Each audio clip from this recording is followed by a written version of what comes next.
Hello and Grüß Gott. Today I'm going to show you how to change the battery on this 2008 Suzuki Grand Vitara V6 version, 2.7 liter. This is the US market version. And it's 5 years old and the battery is starting to slightly have a slower cranking. That's how we know it's going bad. Now there's a couple ways you can test a battery to know if it's bad. Is after it's been sitting around for a while, you can simply use a voltmeter to check it. And even though the battery says 12 volts, it's not really a 12 volt battery. It's more like 13.6 or 13.8 for the normal voltage. So 12.43 isn't so much low, but like I said, it's starting to crank slowly.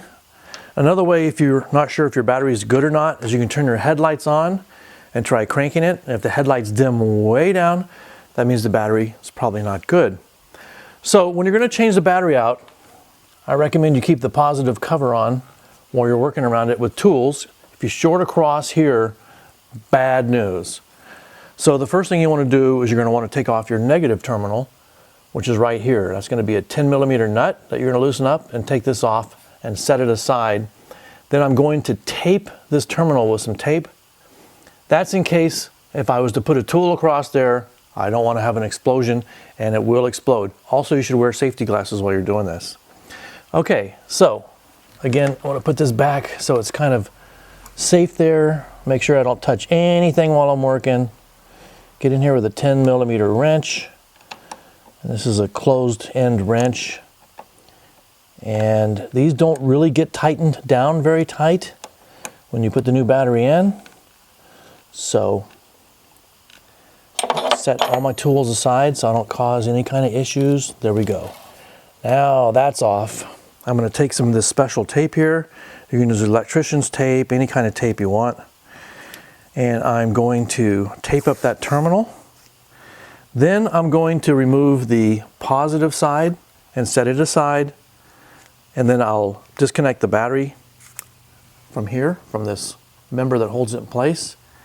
Take it out of the car, set it aside, take it down for recycling later.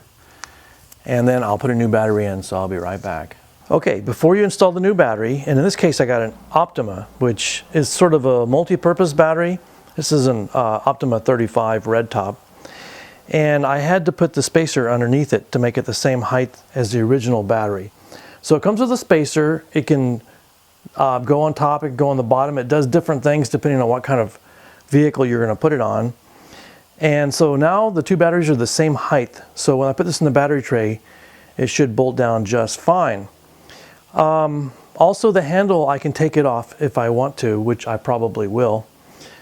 And also notice the packing, it's awesome. I got this on actually Amazon and saved $50 over the best price I could find anywhere in town. So I was really pleased because Amazon shipped it for free as well.